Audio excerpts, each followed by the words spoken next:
हम कैसे बनते हैं, मतलब जो हम आज हैं, ये सोच, ये महसूस करने का तरीका, ये सब कहाँ से आता है? आज हम इसी बड़े सवाल की तह तक जाने की कोशिश करेंगे।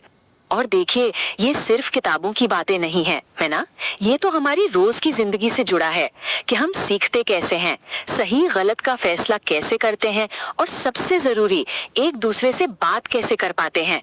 चलिए आज इन्हीं सवालों के कुछ सबसे दिलचस्प जवाबों को टटोलते हैं। और इस सफर में हमारा साथ देंगे विकासात्मक मनोवैज्ञानिक के 4 दिग्गज। सबसे पहले स्विट्जरलैंड के जीन पियाजे, जो हमें बताएंगे कि हमारा दिमाग, हमारी सोच कैसे विकसित होती है। फिर हैं रूस के लेव वाइगोत्स्की, जिनका कहना था कि समाज के बिना हम कुछ नहीं। इसके बाद आएंगे अमेरिका के लॉरेंस कोलबर्ग, जो नैतिकता के बनने की कहानी सुनाएंगे। और आखिर में नोआम चॉम्स्की, जो भाषा के सबसे बड़े रहस्यों में से एक को सुलझाएंगे। तो हमारा आज का सफर कुछ ऐसा रहेगा।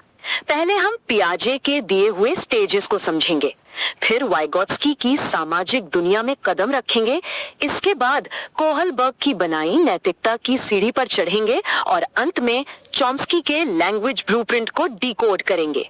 चलिए शुरू करते हैं। तो सबसे पहला पड़ाव जॉन पियाजे के स्टेजेस। पियाजे का एक बहुत ही दिलचस्प आइडिया था। वो कहते थे कि हर बच्चा एक छोटा साइंटिस्ट होता है। हाँ बिल्कुल, उनके हिसाब से बच्चे बस चुपचाप जानकारी लेते नहीं है, बल्कि वो तो एक्टिवली, मतलब खुद से इस दुनिया को समझने के लिए अपनी थ्योरी बनाते हैं, उन्हें टेस्ट करते हैं। मतलब बच्चे कोई खाली घड़ा नहीं है जिसमें हम ज्ञान भरते जाए, नहीं, वो तो खुद अपने ज्ञान के आर्किटेक्ट हैं। वो दुनिया को देखकर अपनी समझ बनाते हैं, फिर उसे आजमाते हैं, और जब गलतियां करते हैं ना, तो उससे सीख कर अपनी समझ को और बेहतर बनाते हैं। पियाजे ने कहा कि ये जो दिमागी विकास है, ये 4 मेन पड़ावों से गुजरता है। पहला है सेंसरी मोटर स्टेज, जन्म से 2 साल तक। इसमें बच्चा अपनी सेंसेस, मतलब छूकर, देखकर, सुनकर सीखता है। फिर आता है प्री ऑपरेशनल स्टेज, 2 से 7 साल तक, जहां भाषा और कल्पना की दुनिया खुलती है। तीसरा है कॉन्क्रीट ऑपरेशनल, 7 से 11 साल तक। अब बच्चा लॉजिक लगाना शुरू कर देता है। और आखिर में 11 साल के बाद आता है फॉर्मल ऑपरेशनल स्टेज, जहां सोच और भी गहरी और एब्स्ट्रैक्ट हो जाती है। इसी पहले स्टेज की एक बहुत बड़ी कामयाबी है ऑब्जेक्ट परमानेंस। इसका सीधा सा मतलब है ये समझना कि चीजें तब भी होती हैं जब वो आंखों के सामने ना हो। सोचिए, एक छोटे बच्चे के सामने से उसका खिलौना लेकर अगर चादर के नीचे छिपा दें, तो उसे पता होता है कि खिलौना गायब नहीं हुआ, बस छिपा है। वो उसे ढूंढेगा। यही है ऑब्जेक्ट परमानेंस। अच्छा, पियाजे ने तो बच्चे को एक अकेले वैज्ञानिक की तरह देखा, पर क्या सारा विकास अकेले में ही होता है? क्या समाज का कोई रोल नहीं? बस यहीं पर हमारे दूसरे थिंकर लेव वाइगोत्स्की एक बिल्कुल अलग तस्वीर सामने रखते हैं। उनके लिए बच्चा एक सोशल अप्रेंटिस है, मतलब समाज से सीखने वाला चेला। वाइगोत्स्की के लिए सीखना कोई सोलो ट्रिप नहीं था। उनका मानना था कि हमारा विकास समाज और हमारी संस्कृति के साथ मेलजोल से होता है। हम उन लोगों से सीखते हैं जो हमसे ज्यादा जानते हैं, हमारे माँ बाप, हमारे टीचर्स, हमारे दोस्त। तो विकास पियाजे की तरह अंदर से बाहर नहीं, बल्कि बाहर से अंदर की तरफ होता है। वाइगोत्स्की ने कमाल का कॉन्सेप्ट दिया, स्कैफोल्डिंग। ये क्या है? ये वो टेम्पररी सपोर्ट है जो कोई एक्सपर्ट या ज्यादा जानने वाला इंसान किसी सीखने वाले को देता है। सबसे बेस्ट एग्जाम्पल है साइकिल चलाना सीखना। याद है कैसे कोई बड़ा पीछे से साइकिल पकड़कर हमें सहारा देता था, और जैसे हम बैलेंस बनाने लगते थे, वो धीरे से हाथ हटा लेता था।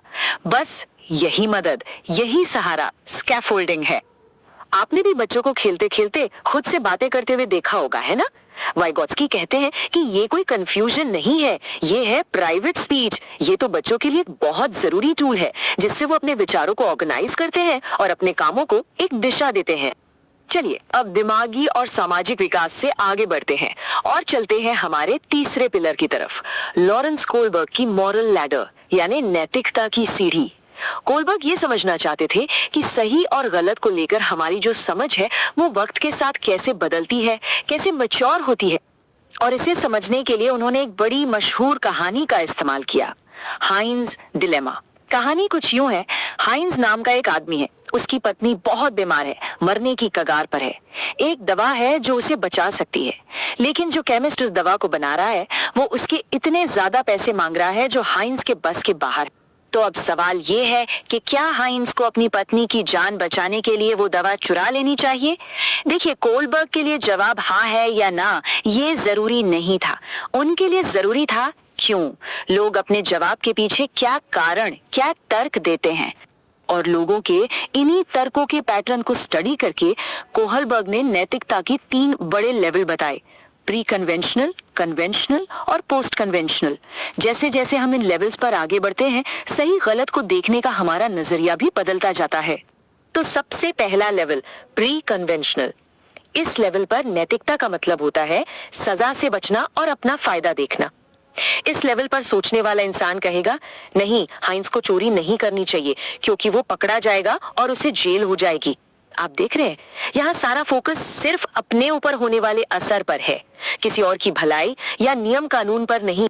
और अब हम आ पहुंचे हैं अपने आखिरी और शायद सबसे रेवोल्यूशनरी पिलर पर, नोम चॉम्स्की और उनका लैंग्वेज ब्लूप्रिंट। चॉम्स्की ने भाषा को लेकर हमारी पूरी समझ को ही हिलाकर रख दिया। उनका आइडिया एकदम सीधा और जबरदस्त था।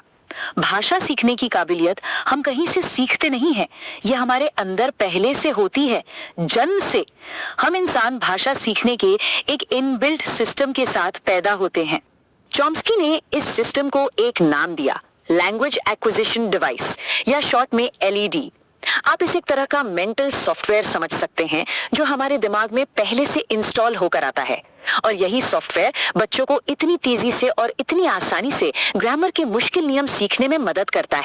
और ये एलईडी काम करता है यूनिवर्सल ग्रामर के ब्लूप्रिंट कर। इसका मतलब है कि दुनिया की सारी भाषाओं के पीछे कुछ बुनियादी नियम, एक बेसिक ढांचा होता है जो कॉमन है, और ये ढांचा हमारे दिमाग में पहले से मौजूद होता है। यही वजह है कि बच्चे बिना ग्रामर की क्लास लिए ही बिल्कुल सही और नए नए वाक्य बना लेते हैं। तो ये थे विकास को समझने के 4 अलग अलग नजरिए। पियाजे ने हमें बच्चे के अकेले सफर के बारे में बताया, वाइगोत्स्की ने समाज के रोल पर रोशनी डाली, कोहलबर्ग ने नैतिकता के बनने की परतों को खोला, और चॉम्स्की ने दिखाया कि भाषा कैसे हमारे अंदर ही बसी है। तो एक बार जल्दी से दोहरा लेते हैं। पियाजे के मुताबिक हम स्टेजेस में अपनी समझ बनाते हैं। वाइगोत्स्की कहते हैं कि हम समाज से जुड़कर सबसे अच्छा सीखते हैं। कोलबर्ग के अनुसार हमारी नैतिकता सजा के डर से शुरू होकर ऊंचे सिद्धांतों तक पहुंचती है, और चॉम्स्की का मानना है कि भाषा सीखने की क्षमता हमारा बायोलॉजिकल हिस्सा है।